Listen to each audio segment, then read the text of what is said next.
Good morning, and I hope you've been well. And this is part 139 of the Pokemon Rejuvenation V13.5 Let's Play. Set mode, no items, so yeah.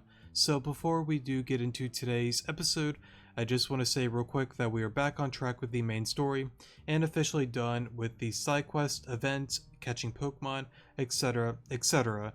I did have a lot of fun going through a lot of these side quests. They are very enjoyable and a lot of fun to go through.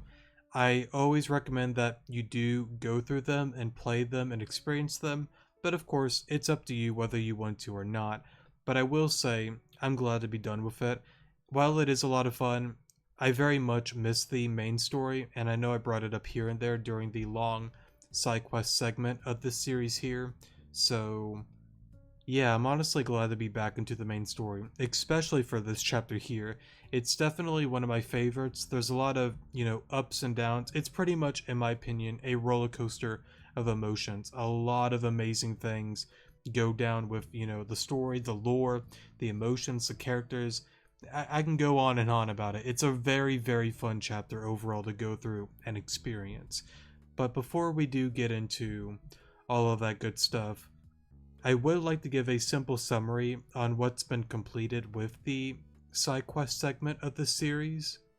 So yeah, if you don't really want to listen, that's fine. Comment section below, there should be a timestamp. I'll try not to be super lengthy with this, but yeah, I do want to at least give a simple summary on all of that. So we'll start that now. So if you do want to listen and you're here now, I'll go over this. So at the end of the episode, I might list off all of the side quests that have been done within this series. I can't really confirm if I will, because it is a lot. I know we have this here. However, I don't believe this goes over every single side quest that has been done within the series. I might be mistaken, but I do believe that there are some that we definitely have done that isn't, listed off here. So probably towards the end, if I decide to, may list it all off just to give some players a simple list on what has been done. So if you want to maybe, look around, find a certain quest or an event or something of the sort, then you know that it has been done somewhere within the series. And if you are looking for something specifically, you can always leave a comment and I can try to find it for you and just give you the number of the video pretty much, or like the let's play number of whatever it is. So yeah, I feel like I worded that weird, but I think you get the point. What I can do and say is the department store stamps and karma points. Department store stamps, I believe there are only 9 total. We have obtained 8 out of the 9. The 9th one is obtained within karma files, if I'm not mistaken. And karma points. At this given point, if the list that I'm reading is correct, we are officially done with karma points, again for the time being. I don't believe you can obtain any during V13 and V13.5's chapters, so yeah, we are done with all of that. Might be mistaken on that, at least that's what the list shows, so we are up to date on all the karma points that are available within the game. I will probably list that off at the end of the episode, going over what gets you karma points, so yeah. Now, the Pokemon.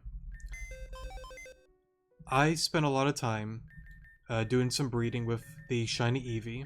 It took me a long time to get these guys, but I'm really happy that I did it. Why I did it? I have no clue. I just wanted them. So we have a full line of the Shiny Eevee evolutions. I got everybody that wasn't EV trained and below level 85 up to level 85, so all of these guys are good to go if we do decide to use them. Now, as I've always said, you don't have to go as crazy as I do with this series. I know I definitely go way overboard, but I enjoy it. I like having, multiple PCs filled with Pokemon that are EV trained, that are ready to go if I want to, use one of them. So yeah, this guy, if anyone's curious, it requires a King's Rock to evolve into a Poliwhirl, Politoed, and I don't know if I really want to give up my one and only King's Rock yet, so he's getting an exception. I haven't really decided if I wanted the Polytoad or to keep the King's Rock, so yeah. But anyways, besides him, of course, everybody's good to go. And I gotta say, going through a lot of the quests and whatnot, it's been a lot of fun, you know, catching a lot of the, you know, pseudo legends, the starters. We have all of them in its shiny form as well. Of course, right here would be Swampert, and right here would be Blaziken. Blaziken is the only one, if I'm not mistaken, that cannot be obtained within the wild or like an event at this given point, but the rest you pretty much can. And that's one of the reasons why I normally pick uh, Blaziken here, is because you can't really get it in the wild, so that's why I normally pick it as like a starter, if anyone's curious. But yeah, I got these guys here, and right, that's that level 100, but that we found in the one world where Alice made that one thing, if I'm not mistaken. Why he's right here? I don't know. I think he enjoys the beach, so he could just chill right there. But yeah, I think with that being said and done, oh right, one more thing, probably towards the end as well, I'm probably gonna finish up that one quest to get myself a Litwick, so yeah, I kind of forgot to do that during one of these videos, so yeah. But anyways, that's it. A lot of the side quests have been done. There are still multiple that need to be done. We can't really fully complete those or start those until later on within the story, so that's why we're not getting to some of those if anyone's curious, but we will get to them at some given point, so yeah. But I think with that being said and done, I'm trying to think if there's anything else. No, I think that's it. Love you guys, let's get into the main story. Okay, so we are officially done with my little rant. Apologies for it being lengthy, but again, I just kind of wanted to summarize and go through all of that good stuff. But now we are good to go with the story. Are you ready to head out to Sashila Village? If so, I'll gather everyone and we'll head on out together. Sure, let's go. Voice crack there, sorry. Okay, I'll gather everyone. It'll be a long trip, so let's prepare accordingly. I managed to get Aaron, Alice, and Alan ready. They're downstairs. Did you tell Lavender, Hugh, and Rihanna where we are going? Sure did. Lavender and Hugh are going back to school as they have exams. Rihanna said she's going to stay here and house sit while everyone's gone. That's right, that's right. Your girl needs a little bit of a break, you know. Traveling with everyone, saving the world, getting obliterated by a demon, going back in time. Love that. But I need some me time. Besides, this gives Hugh and Lavender time to catch up, if you know what I mean. If you say so, just don't tear the place up. It'll be fine. I'm literally just going to be on the couch practicing for my future when I become a potato. Full-time? Is that even a question? Of course it's full-time, baby. Anyway, you guys have fun. I'll be off doing you-know-what. She'll be fine. She'll be more than fine. Shall we go? Yeah, let's. Chapter 15, Vague Clarity. And I guess I could turn off the speed up there, sorry. I didn't mean to have that on the entire way, but that's okay. Now, just to double check, I'm pretty sure saying full-time gets you the most points. Yes, full-time is 1 point, part-time doesn't really get you any points. Okay. Nastasia, I've been called to Sashila by Alexandra. Alright. You don't want to know why? That's your business. It's not my place to ask such things. Yeah, but at this point, I like to think we're kind of a team as well. Despite being a part of Team Zen, you allow me to go and do what I please, even when it's helping who is supposed to be our enemy. Like I said, that's your business, not mine. I can't control you, nor do I have the will to. I see. I guess I'm going now then. I'll keep you posted.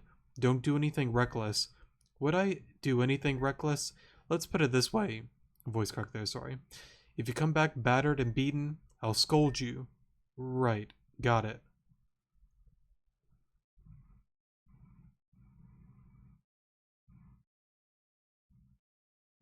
For a moment.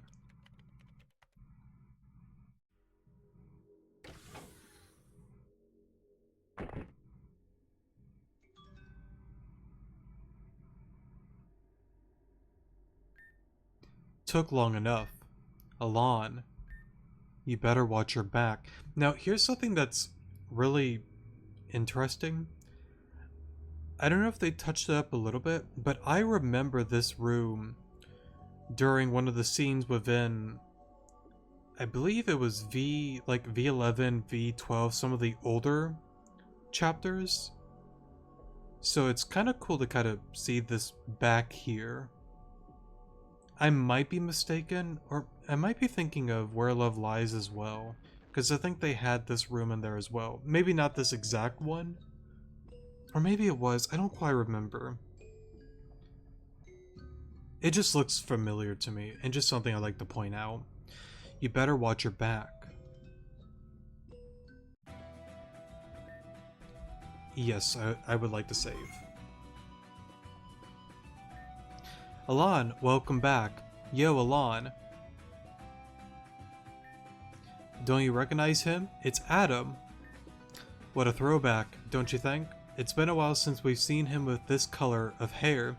How familiar? Is that really you? I don't think either or really gives points. No, either or is neutral. How familiar? I'll just go with that one. Decided to go back to the natural look. I want to say I had some huge epiphany. I can't speak today, sorry. About being yourself, but really I just can't be bothered to keep dyeing my hair. Or maybe that Adam Might persona of yours embarrasses you so you want to forget about it. Different form, same old Braxton, you haven't changed a bit. Even with my memories being fragmented, I can still remember that much. There is no way you could forget me. I'd kick your head in until you remembered. I think I would die before that happened, and that is true peace. But enough of the banter. They're waiting for Alon, let's let them go through. Agreed. Everyone's inside, don't make them wait too much. Things have changed from this point on, we can't afford for everyone to be in the dark any longer. Alrighty.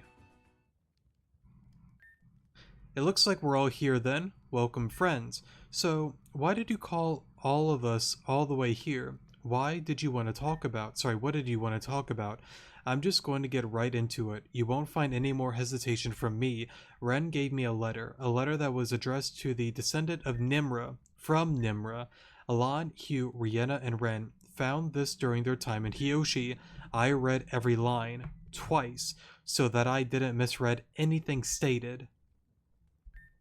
Going forward, I require your trust, so to do so, I will be truthful about myself.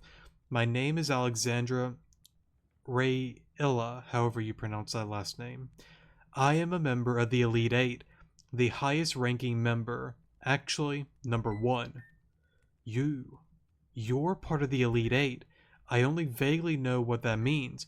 I'll explain what that means later, don't worry. Yes, and as for the champion, and the one who created the league itself, was my mother, Celine Ryla. Now, just to give a simple reminder, I won't get into spoilers, like a spoiler rant now, but probably soon we'll go into multiple. But just to give a reminder, if some people don't remember Celine, remember the factory scene with Malia, Madalis, Eric, Sockatron, and Amanda. You defeat her. She brings up destroying and reversing the plans that Celine has, created. That's Celine that she's referring to, the original champion. Just to give a slight reminder, if some people may have forgotten about who Celine was. Your mother is the champion. At this point, I thought the champion didn't exist. There's been no talk of them at all. Now, another fun little thing too. Remember the train ride with Venom and I and Alexandra, where Venom kind of went off on, where's the champion? And Alexandra's like, I gotta go. It's definitely a touchy subject for her. So now we're officially, like Delpha said, we're no longer going to be in the dark. We're going to start seeing the light, and things are starting to, place themselves in the place that it needs to be. The puzzle is slowly being made more and more. There's still many loose ends, there's many pieces that are scattered about, but we're starting to learn more bit by bit. It's really unique overall just to kind of think about and, piece together. I think even I remember some people on I cannot speak today. I think I even remember some people on the Grand Express questioning where they were. It really is a small world out there. Oh right, well, I guess she mentioned that there, so yeah. I remember that as well. To elaborate on my mother, I'm going to have to explain why the League came to be. The League itself is superficial. This all began over 7 years ago when our mother went to the top of Mount Ruin. Before Mount Ruin was taken over by Team Zen, it belonged to our people. On top of this mountain, an annual ritual took place there. Upon completion, the mountain would present two stones, that being the Dark Stone and the Light Stone. Celine was the one in charge of performing this ritual every year, annually. But when she completed the ritual, she was attacked. The person who attacked her was Madame X. This was Madame X's first known appearance. The battle between them ended in a draw, but Madame X was able to get away with the Dark Stone. So, it's something that I brought up on some spoiler rants, and now I can say it here without any worry. I think it's a really cool thing, because I might have worded it wrong many episodes ago when I talked about Madame X. I think I got some comments about, like, Madame X being, like, invincible, whatnot. I wasn't trying to say she's invincible, immortal, stuff like that. I was just trying to say at the time that she's easily one of the strongest, trainers and, person within the entire story. Not the strongest, but I believe she is one of them. Yes, there are much more larger threats. I don't disagree with that at all. There definitely are people that you have seen that definitely can and would win, but I believe most people within the game, it would either be a tie or she would outright win. And seeing this here, I think it's a really interesting thing. Celine, champion of the Avium League, an extremely strong trainer, managed to get a tie with Madame X. And it goes to show how strong Madame X is too, to even break a tie with her. But there were still casualties, there were still issues. And of course those issues, Madame X got the Dark Stone. She got something from it, and then she was gone with the win. When my mother appeared in Alamissa, she was near death. That image of her was burned into memory, my memory. Her eyes were empty. She clutched the light stone towards her chest, and for a while she didn't let it go. When her stare grew to its emptiest, she collapsed. As a result of her wounds, she lost the use of her left arm and right leg. Using black shards, we were able to create prosthetics for her, but naturally, she wasn't as strong as she was once before.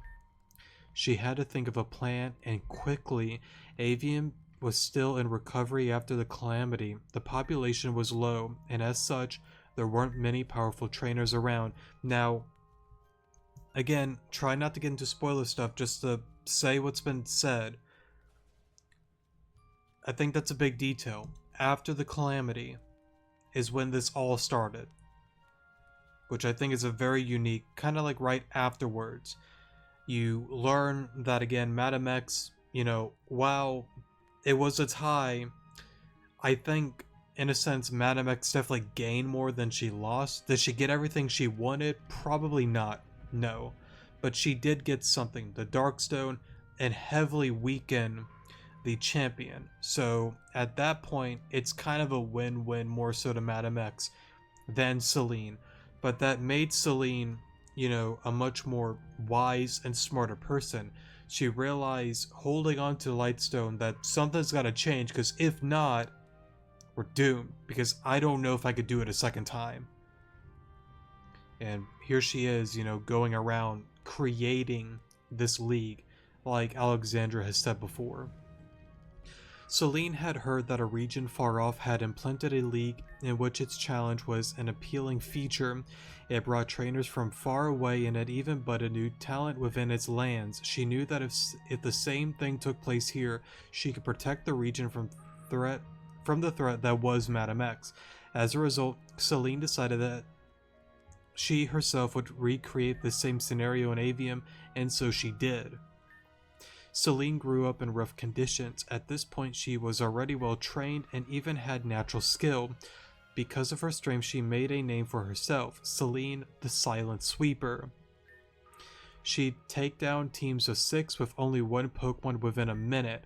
She gained a following, and with this, she connected herself with influential people within the region. Even if they weren't trainers themselves, she explained the situation and offered to train whoever needed it. Thus, the first half of the Elite Eight formed. So you have Dylan, Tesla, Karen, and Jolene, those 4. Now, there's a lot of speculation on the other, like Elite 8 members. I think I've talked a little bit about it. I won't get into that now, of course, but it is kind of like fun to think about. But anyways, once that was complete, she recruited 3 of the top students at Axis High to become her assistants and scouts. They gathered hundreds of applicants and over time of 3 weeks gathered 18 potential gym leaders. Her plan was working. News spread of the league all over the world. Trainers from each corner began flocking. Talent within the region appeared too. Everything was going as planned, but Celine became paranoid. If Madame X attacked the Elite Four and herself and won, the league itself would crumble. In order to prevent this, she built the Pokemon League in secret with the original Elite Four. When it was finished, she recruited 4 more elite members and designated them as gatekeepers. Once all 4 gatekeepers are defeated, would the league itself show itself. Everything was fine. Everything was okay. We were all getting stronger. And I think if we had just a little more time, Celine's plan would have been completely successful. But it seems like Madame X figured that out just as we did and attacked Alamissa. Stories have been told about the reason why Team Zen attacked Alamissa, but the true reason Alamissa was attacked was to kill the champion of the Avium League. I'm so sorry for your loss. Death is so... the thing is, Celine isn't dead. Huh? But it'd be better if you saw. It's down this way.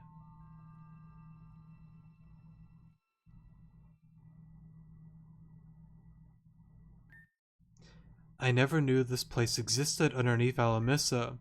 It's my mother's garden. Damien and I used to play here with our friends when we were little.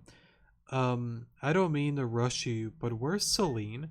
She's down here, isn't she? Celine is encased in ice. To be specific, in preservation crystal. Now, if you remember during... I'm trying to remember the chapter. I think it was after the Doom timeline. And it's kind of an interesting thing to think about, just to say it. Angie at the time, or Angie, is Angie the crazy one and Angie's the normal one? I don't quite remember. Let's just keep it simple. The normal Angie, before she got corrupted by Indred, gave a preservation crystal to... Oh my goodness, why am I forgetting her name? The eldest. She had a name. Why am I forgetting?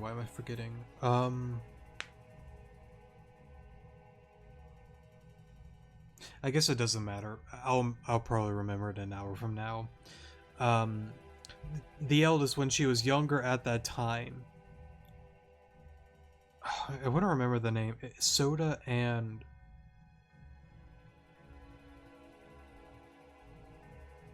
Oh, that's gonna bother me. Alright, sorry for the pause there. I had to go look it up. Stella was her name.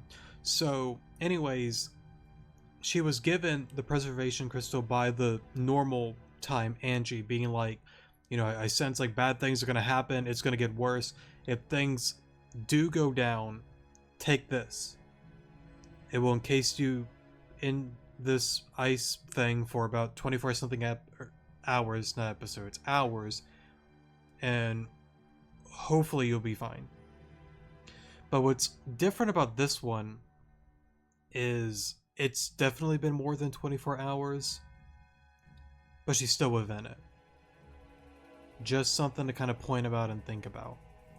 Upon taking mortal damage, the crystal activates and envelopes you.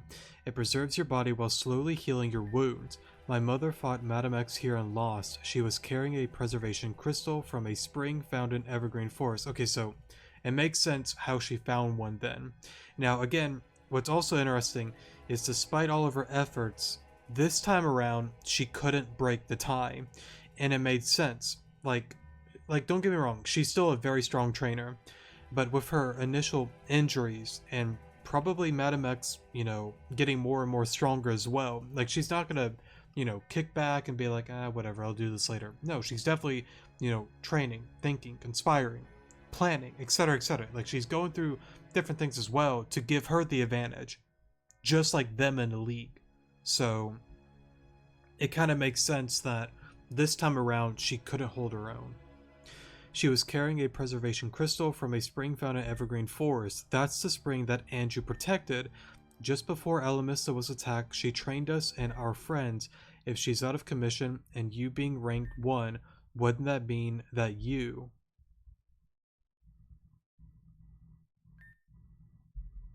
Yes. At the current moment, I am the champion of the Avium League, and that will continue to be the case until Celine finally wakes from her slumber. But it's already been years now. Alex, remember that we talked about what we talked about. Right, I have to compose myself. There's no turning back now. Because of the pressure of keeping up my role of champion, I ran away, but that's not the only reason why I left. You do know of Storm 9, correct? When the storm subsided, our people knew that one day it would return. My father especially told us to look out for signs of its return, and it returned in the form of... Nim. Now, this kind of gets into very interesting territory, but before I get into this real quick, I want to summarize and talk about some final things with the whole Celine thing. So, it's a really interesting thing. The battle happens a second time. Madame X wins. The preservation crystal is made. She's protected by it. Some may think, well, Madame X's sword and yada yada yada. You gotta keep in mind, this is Anju's preservation crystal. If Sella and Alita, when she was, I guess like a toddler or whatever the age was fine and safe within there during that event, I don't think Madame X, with her strength, would have been able to actually break the crystal. So, yeah. But another really cool thing is, like I brought up before, with that one that she was given, Sella was given by Anju, I believe it was like 24 hours and then it'll break. This one's different for whatever reason. I don't know if it's a stronger one. I don't know if it's a thing that Celine's like, I'm not ready to get out yet. Now is not the time. And she's just choosing to stay within it. Of course, that's probably what it is. Why that may be, I don't know. That's a lot of, speculation that I can give. I would assume, plain and simply, the time is not ready yet. She's not ready to come on out. So, yeah, I don't know. I don't know. Anyways, Damien, what's the situation? Something's forming at the top of the village. Have all the people been put into their homes? Yes, I just got the last pair securely in their home. Damien, do you think we had the fight? That shouldn't concern you. You should be ready to at any moment. Yes, you're right. Sorry. Don't apologize. Just act.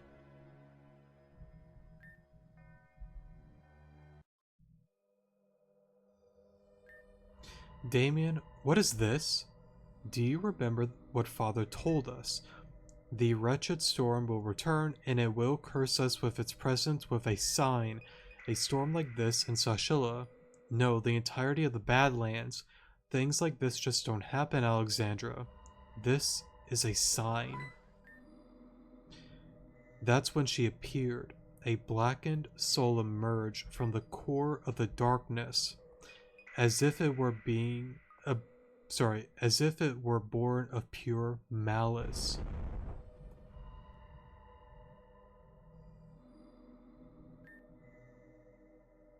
Alan, watch out. Now, I think this is easily one of the most interesting lines within the entire game. Now, it's really difficult to pinpoint why she said that. I can go into a multitude of scenarios and situations, but it's really interesting. Alon, watch out. I'll keep reading, but I definitely would like to do a spoiler rant on that. What? It spoke. Huh? Where am I? Hazuki? Anju? Where am I? So, and again, it's interesting. Hazuki. Anju. She's saying certain names. But you don't fully know why. I have a few ideas again, but let me wait for now. Are you okay? What are you doing? Stay away from that thing. I can't.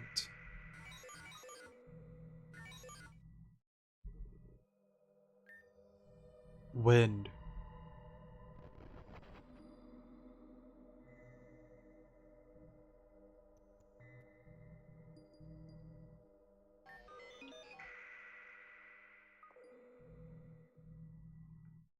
Was it saying gal?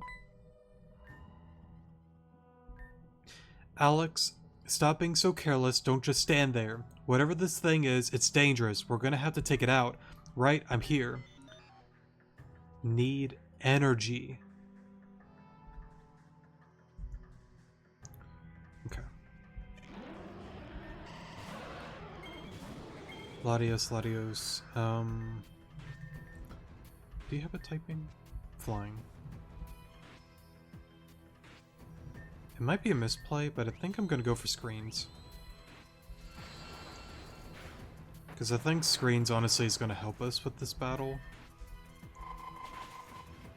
Okay, Ice Beam did pretty good, honestly. Okay, so Latios is out. Bishar, Ice Beam again, take out the first shield. Okay.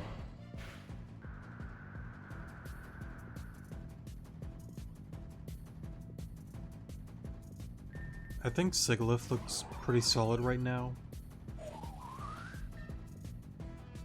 Let's go for Ice Beam. I don't know if Heat Wave would do slightly more because of the field. I mean, I could look. I think Ice Beam would do slightly more, but let me take a look.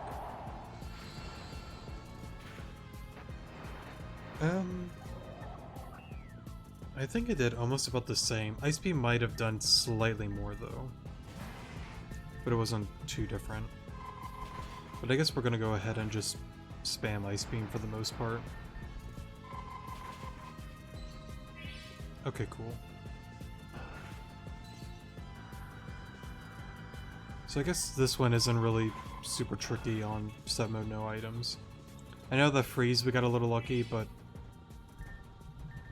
Well, yeah, I guess to be fair, like, again, where it said need energy, it probably just isn't strong enough.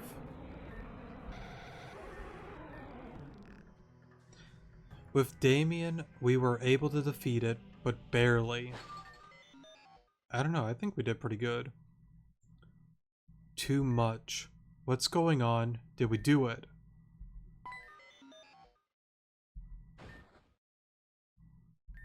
Damien! You saw it, didn't you? Whatever that thing was, it retreated back into this thing. If we kill whatever this is, we can end this once and for all. You're going to murder this girl? I won't stand for the slaughter.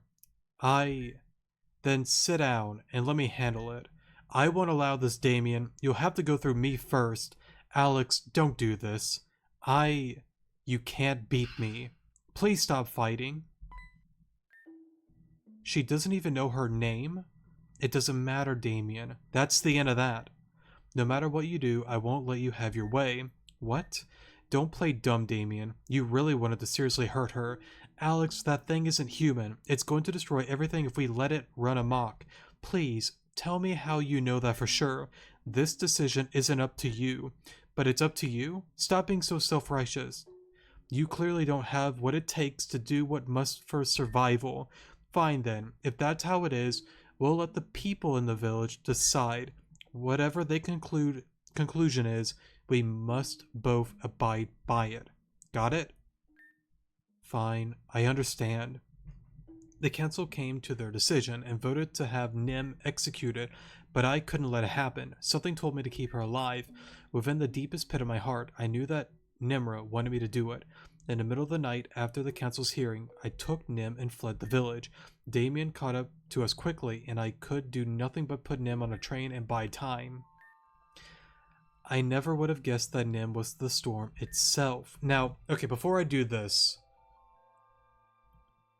I want to go into a spoiler rant with Nim and all of that. If you don't want to listen, that's fine. Very heavy spoilers ahead. One final warning. If you don't want to listen, heavy spoilers. Yeah.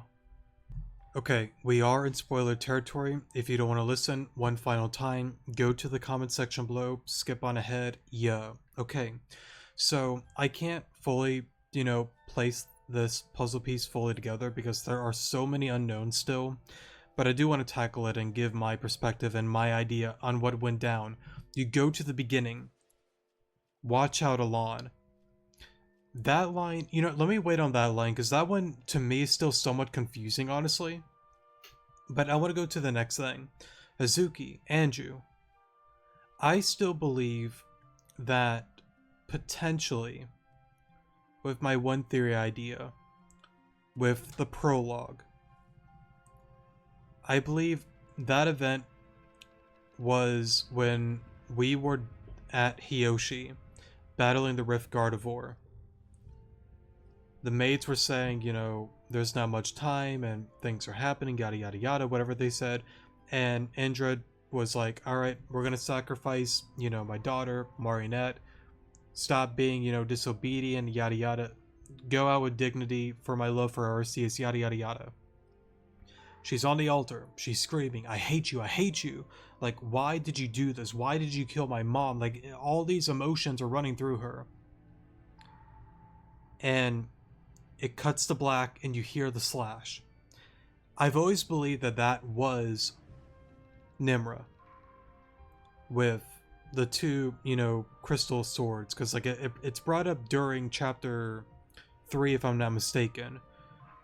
You see the dual swords in, his storage room, so you know how that battle ended. He won, clearly. And I believe it's brought up during V13.5 as well, if I'm not mistaken, by the one, like, host Nimra robotic looking thing that, like, floats around. So, yeah, because again, going back to the elephant in the room, the woman that stands behind, the curtains, Varaya, they're her, volunteers. They're, like, code, in a sense, to this game. So, she lost, she died, she went back to the Obelisk core thing, whatever you want to call her word. Let's just keep it simple. The Obelisk itself, not really the core itself, but the Obelisk. So she's out. She's gone. That we know of. So yeah, because like I know there's some chapters that you kind of see her like reappear during like the quest with oh goodness, like the earth, the ice, and oh goodness, like the steel, like events. I worded that all weird. The one with Hazuki being younger, Andrew being younger, and Vivian being younger. Those events, she kind of like up and appeared and talked to you. How that's possible, I don't know. But I'm not here to worry about that right now. We'll get there when we get to those points.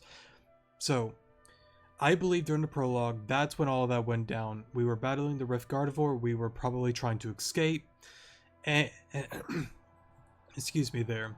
And she went into battle with Indred to stop him one final time. This ends now. As she said with her, other protectors of Avium, we're ending it now. But as you know, she lost. They all lost. And I believe potentially, might be wrong, because of all of that going down, I've always believed that Marionette split apart. You have Marionette and Malia. The ritual got interrupted, so it split the girls into two.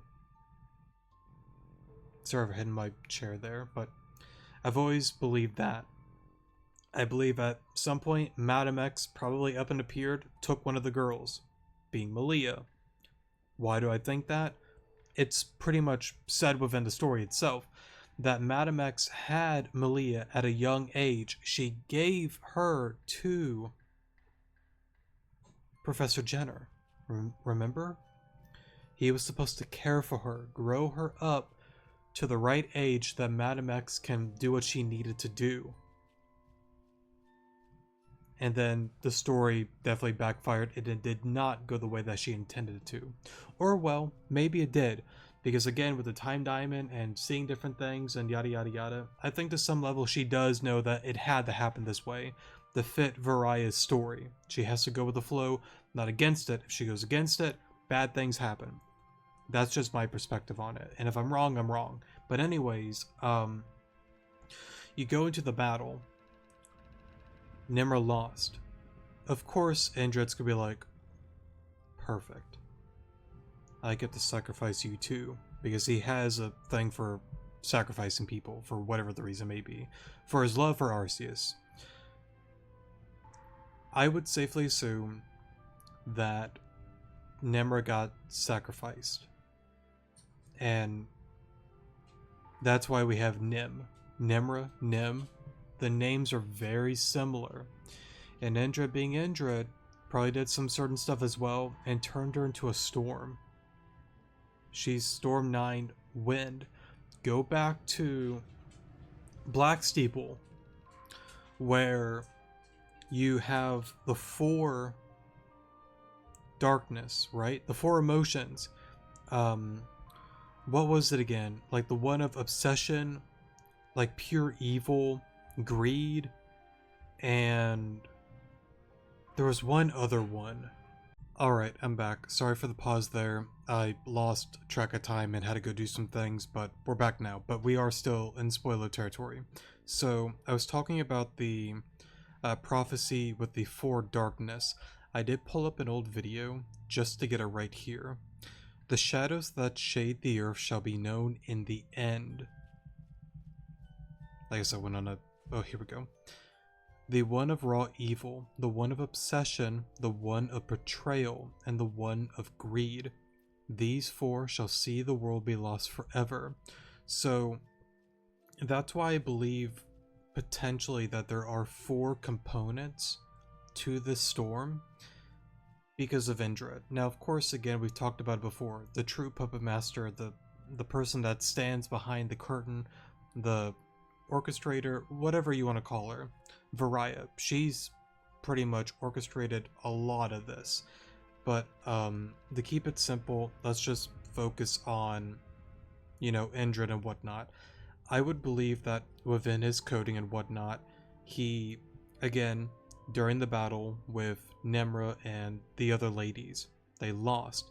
Nimra definitely got sacrificed. Whether it was intentional or an accidental thing, I don't know. The reason why I bring up an accidental idea is something that I also forgot to mention. I do have an idea that potentially during him trying to do the ritual, she stepped in, full swing in with her swords and whatnot, and possibly, interrupted a ritual which caused her to also get sacrificed, potentially. I don't really know.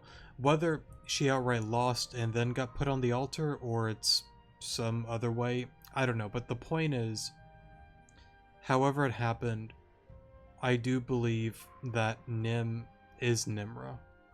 At least a reincarnation similar to Vivian, Talia, and Alita. If I'm wrong, I'm wrong.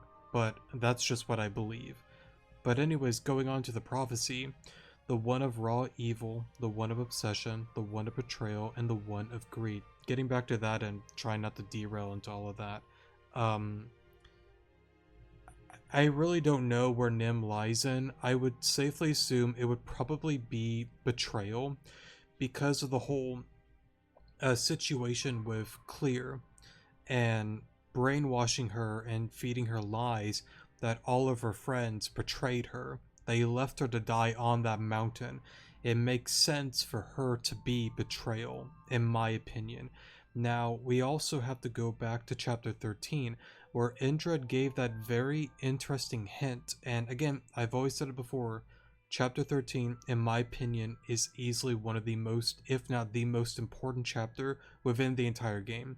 I know that's a very big thing to say, that's just my opinion, and plus, it is one of my favorite chapters. I would say that and the prologue.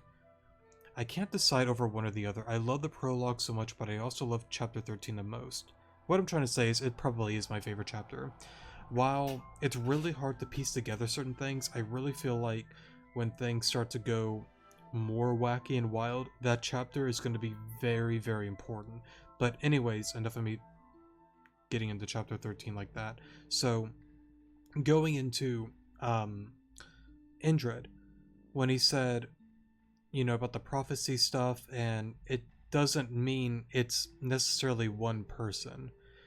I feel like I'm wording this wrong because I don't remember exactly what he said, but he said, like, it comes and goes. It's not like a thing that it's set in stone. Let's say, for whatever reason, Malia is the one of obsession. I know that's a really weird take, but it's a random thing. I could say Venom for greed. It doesn't really matter the character. Let's just keep it simple. Let's just say Malia is obsession for whatever reason in this magical world. Now, again, just to clarify, I don't believe that. I don't believe that's a thing, but just play along with the idea. Just because for one reason or another she is the one of obsession doesn't mean that she will from start to finish be obsession. It can change to a different person. Go to Gira. This is pretty heavy stuff here, but remember how at the beginning you see him exit the pod. He's been, fixed back to being whole again. He's no longer split into 999 something pieces or whatever. He's back together again. At the very end of this chapter, he battles you. And then he goes on to say, I thought that doing this would reignite the fire.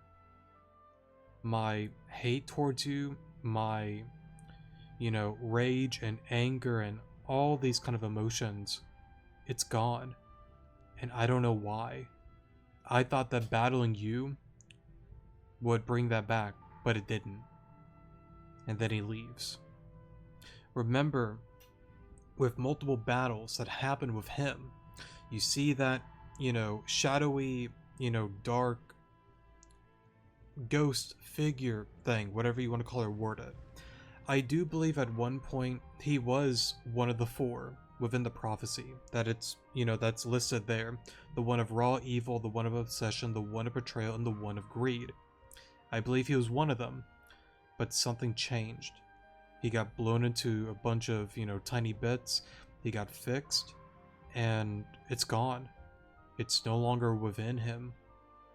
Now, who I think the four darkness are, honestly, I can go into a multitude of characters. Madam X may be one of them. Flora. Nim is clearly one of them. Thomas Blakery, the greedy dude that screwed over, you know, oh goodness, what's her name? Why am I forgetting her name? Rhodia's father and family. I can go on and on about this. There are a multitude of characters that could fit the description of the Four Darkness. And even like Angie, I forgot to bring that up. That's a definite, in my eyes, one of them. Because again, keep in mind that each one, in my mind, is a storm. Probably one for wind, ice, and hail and snow, probably being Angie.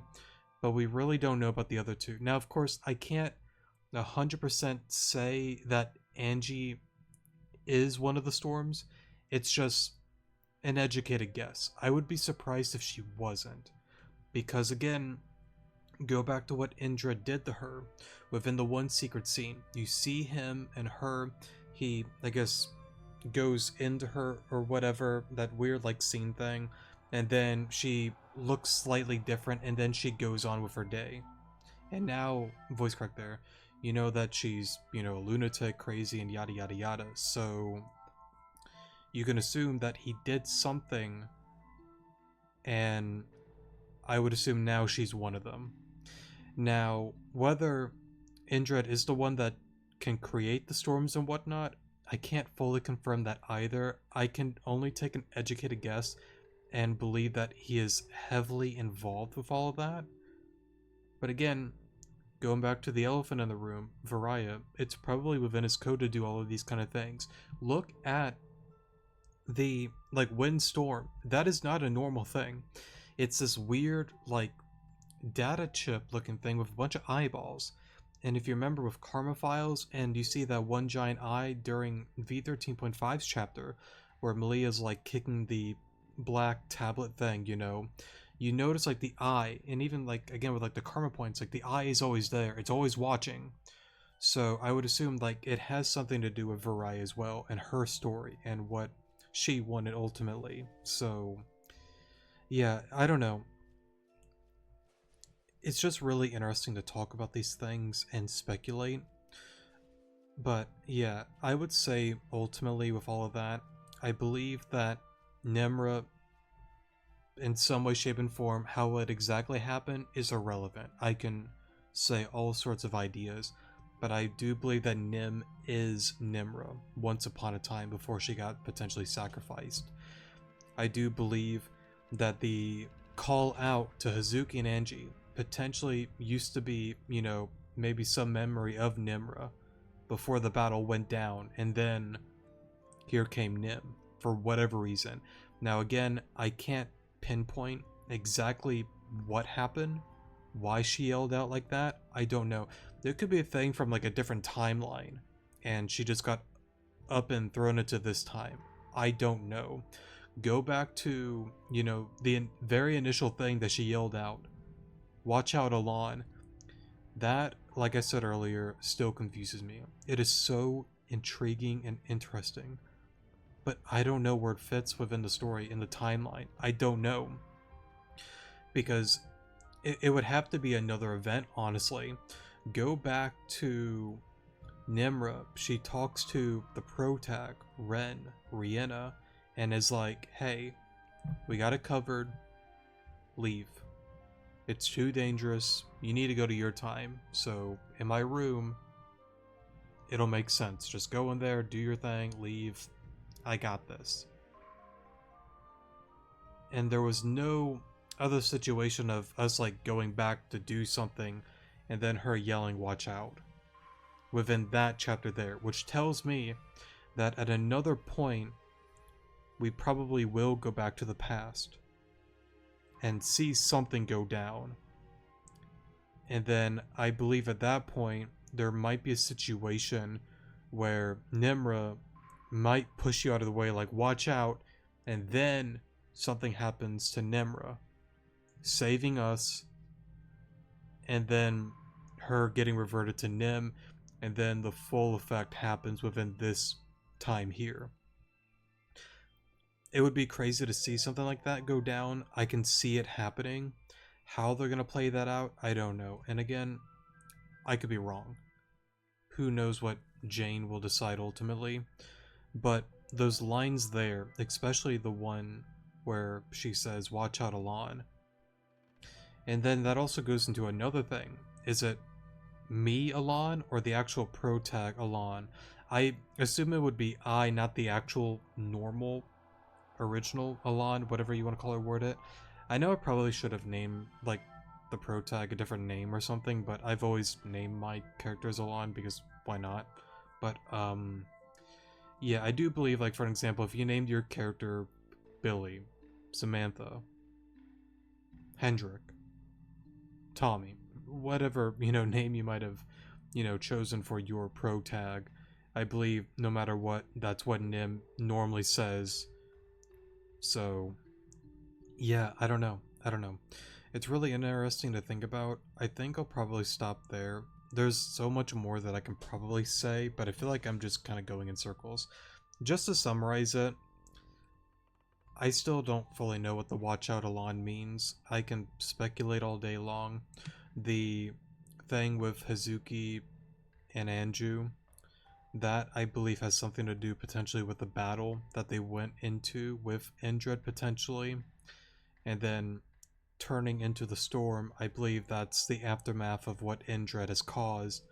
And of course, that also has something to do with Varaya clearly. The eyeballs always, watching and whatnot. Look back to the tablet eye thing within V13.5. Go back to the karma points that you get. You get that little eye thing there. So it kind of shows that, it has something to do with Varaya. She's always watching, seeing, conspiring, whatever you want to call her worded. She's done something to orchestrate all of this. Whether it's a good thing or a bad thing, I don't know. What I do know is she's definitely, orchestrating a lot of this kind of stuff that's going on here. Anyways, that's enough of that. Alright, we are out of spoiler territory. It makes sense though, voice crack there, sorry. It makes sense though, based off of the interaction we had with her recently at Zone 0, remember Alon, when Nim became unhinged, the weather started acting all weird. Now, if you don't really remember that, I think I went on a spoiler rant before during that episode, where you, Alita, and Ren went up against Nim. She had that mental breakdown, and then it started storming. It started getting, windy out there, and originally it was pretty fine weather, so for that to happen out of nowhere, it was odd. That's what Elite is referring to if you didn't remember. It lines up to what Alexandra said perfectly. I'm glad we had this revelation and all, but what does this mean? Sorry, but what does this have to do with us? Team Zen wants to bring back Storm 9, and they want to use the power of the archetype to do it. I have no doubt in my mind that Nim is in fact the Storm. As of right now, I truly believe that Nim is not a threat. However, Alice, Alan, Aaron, and Malia, you four bear the mark of the archetype, the mark that symbolizes Arceus' true power, the gift Arceus left behind for humanity. Have you ever wondered why? There is no other answer. The archetype is divided between you four. But how is that possible? I don't understand. Can any of you explain the origins of your birth, where you came from? Who is your father? Who is your mother? When were you born? Well, you got us there. Now, it is kind of like an interesting thing, stepping back a little bit, where... Now, I can't confirm if the notes that she got from Nimbra state the whole Team Zen thing, which I don't think Team Zen was around during that time. But if like the notes like said all of that, then I guess that's said and done. But if not, this is where I put on the tinfoil hat. I can't really say in my mind that I'm certain that their goal is to use the archetype to bring back Storm 9. I don't know. That I'm kind of...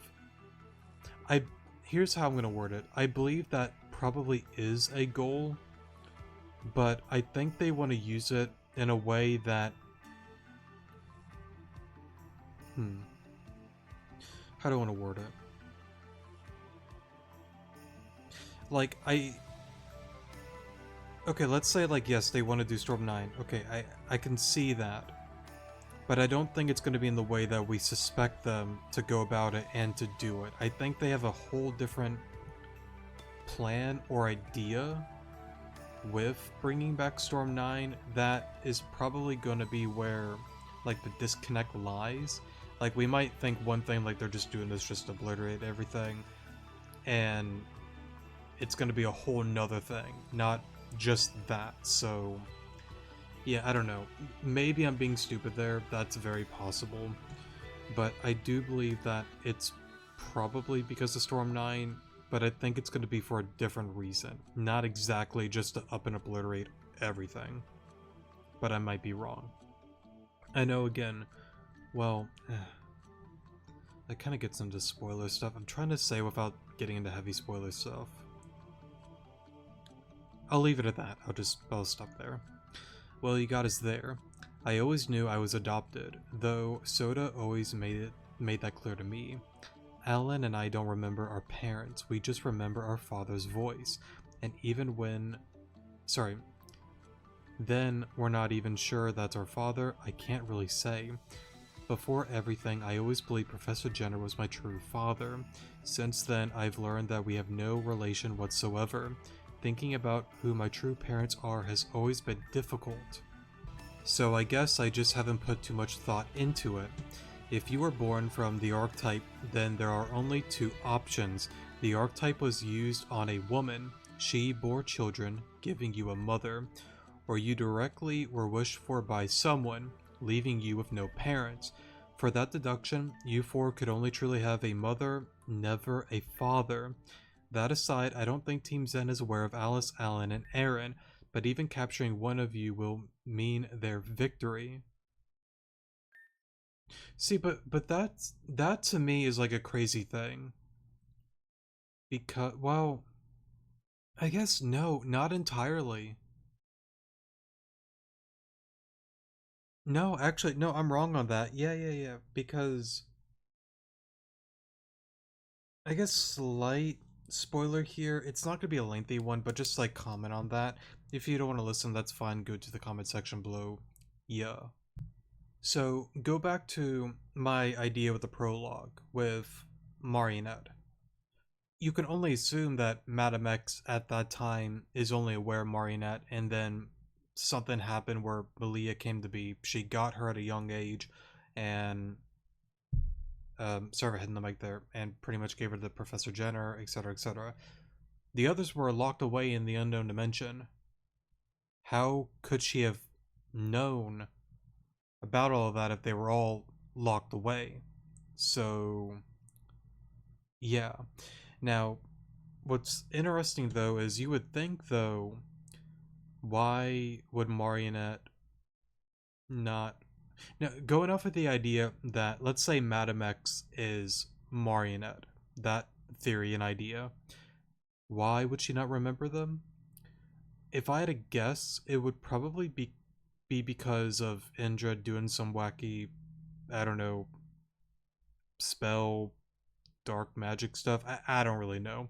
That would be my only guess, because go back to the third chapter where you do the puzzle thing and you're in the room, you see a girl on like the table puzzle box thing, and Marinette is like, it's some girl in a ponytail, but she doesn't recognize who that is. So that tells me in some way, shape, and form that Indra probably did something that she couldn't really remember them at all. So yeah, that would be my guess on that. It's a little bit of a stretch, yes, but I don't know. I don't know what else it could be, honestly, but yeah, that would be my thing overall. Is Banamex at that time is like, oh, it's only Marinette and Malia, whatever, I'll get them. Now realizing the other ones are here. But, but, I will say that it still somewhat surprises me, And it goes back to my idea that at this point, she would, maybe not exactly at this point, but soon, they're going to be aware that the other ones have a part of the archetype within them. But I still go back to, I believe Malia is the main one that she does want, not Aaron, not Alan, not Alice. She wants Malia mainly. And I go back to that red light instead of it being green like it was with Alan, Alice, and Aaron.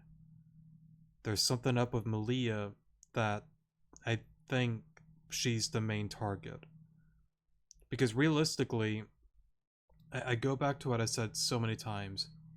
If Madam X really wanted it done, she could easily, kidnap any of them. I don't think they would. I mean, maybe with like the archetype's power, that would definitely help them. But I guess at the same time, it's really hard to get one of them like by themselves in a sense. Like they're normally within like a group here, so I guess yeah, it wouldn't really be doable. Yeah, I don't know. It's really tricky because it's like I just feel that there has to be some sort of reason why it hasn't been done yet. And I go back to, I know I keep going back to Variety, but there's got to be a certain way, a certain order where the events must take place, and you cannot go outside of that. It has to be this way and that way only. Because again, go back to Madam X with that one scene within the past where you messed up and didn't, place the bomb at the right spot or find the maid with the bomb. And she's like, I don't understand how many times I had to, like rewind time. Like, why are you so important? I got to keep saving you because if not, dumb stuff happens. I don't understand. I don't get it. And then she learns more about you. And I believe, kind of similar to that, she knows that it's not right for Malia or sorry, it's not right for her to, get her now. I mean, like, again, like, go back to Terajuma, go back to almost any other point besides this point here. How could she have not have gotten Malia? Go to Nastasia for an example, where she's like, don't worry about it, I have reports on all of you. How? I would assume maybe like Deathwings and people just like stalking and watching you. So why can't we do a thing that you grab one of them? I don't know. And I go back to, I would assume like they have to go about it in a certain way. They can't do something like that because if it does, it goes against the story with what Varys created, and I assume like things don't turn out for the best in that kind of situation. So it's pretty much us going towards the end, them going towards the end in the way that Varys has intended, and then when the conclusion happens, then yeah, I feel like I worded that weird. Um, yeah, I don't know, cause like I feel like again with the whole like address thing, meaning to be like Zygarde, but it didn't make it on time with the whole thing. Let's go with the idea that he did do that, but then got up and deleted. I believe at that point, it's pretty much a free for all. Either side can now win. So, yeah. I feel like I rambled about a whole lot of nothing. And I know I said I wasn't going to go super lengthy with that rant, but you know how I get. I don't know. I don't know. I feel like I could have worded that better, but that's okay. I think some may get the point. I'll leave it at that. So the easiest way to ensure that they don't have that victory is to get rid of us. What? That's what you're thinking isn't a Damien. I'm just basing this off of your previous track record, but your quick go-to solution always seems to be violence. I want to know, straight up, what is your intention? Why are we here? Cheeky girl, you're right. I think getting rid of the problem is the best course of action. But Alexandra talked me out of doing anything rash as usual. We think we've come up with a more humane solution. And that is, we train you. Now again, Erin's smart, she's not stupid. And I think that's a really cool, addition that they added. She's clever, thinking, okay, I heard this about Nim. Now we're here with you and her alone. You gonna eliminate us? Why are we down here in a secluded area? What are you thinking, Damien? Like, what's going down? Are we gonna throw down? Are we gonna do this? Like, what's going on? Am I gonna have to fight for my life, you know? And, of course, Damien's like, you know, I'm all for it. Pull up. But Alexandra said no. So you guys get to live. So, yeah, it's a really, like, goofy thing. I still don't believe... Well, while they are strong, I don't believe they would be able to win with all of us in the room here. I mean, I guess, like, Canon technically as a servant would be on Alexandra and Damien's side by choice. And I don't want to say, like, forced, but I would assume he would help regardless because that's his duty. But I don't know, I don't think they can really do a whole lot with all of us in here. Just interesting to think about. Train us. Some of you are already seasoned trainers, however there's a lot you still have yet to master. Damien and I are capable of being the ones to sharpen your skills, and if we refuse, we'll respect your decision, but please understand that as a result of Nastasia witnessing what she did, we're going to have to keep you all under close watch. Well, that certainly is annoying, but I don't think there's a reason to turn them down, Aaron. Our opponents are getting stronger and stronger by the day. We can't afford to lag behind in strength, or we'll just get run over. Besides, Alexandra's trustworthy. I think she'll lead us in the right direction. It's not that I doubt her intentions or her trustworthiness. It's just... she's worried you're bringing her newfound friends and family into something too dangerous. What? Stop spouting nonsense like that.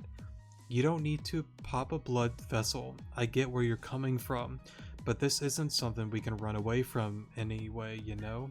I think if we're better trained, we'll stand more of a chance. I suppose that route is logical. You're right. It's irrational of me to turn this down. I'm in if the rest of you are. I literally have nothing else to do, so yeah. Like the others have said, I see no reason to object, so... Getting stronger sounds fun anyway, count me in. A yes from me, and me. Of course I'm in, it's a good chance to bond with each other too. Our strength will increase way more if we're together. And what about you, Alon, my friend? Count me in, I'm scared. What are we talking about? I would safely assume count me in gets you the most points. But let me take a peek at the list just in case. Let's see here. We are on chapter 15.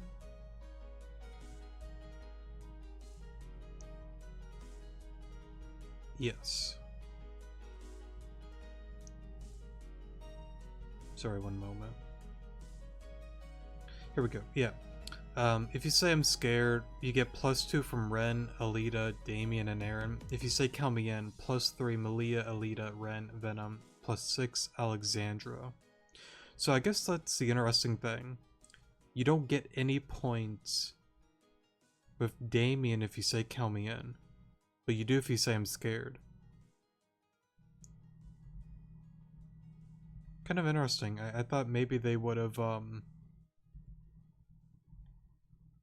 whatchamacallit, added points for him, but I guess not. Count me in. No, yeah, he doesn't get any points there.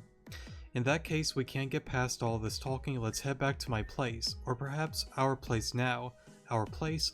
I don't mean to be rude, but your home is sort of small for all of us, or is it? Follow me. Alright, let me move the cursor, sorry. This room is closed off to normal guests, but now you are invited. For a moment. And I think with that being said and done, I think that'll be it for today's episode. Definitely a lot of reading, a lot of talking, a lot of theories and speculation.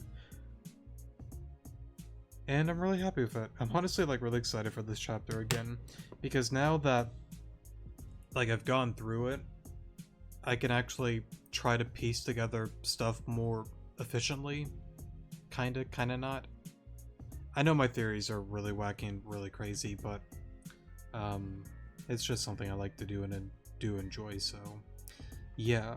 I think with that being said and done, though, that'll be it for today's episode. I love you guys, take care of yourselves out there, and I'll see you guys in the next episode. Good morning.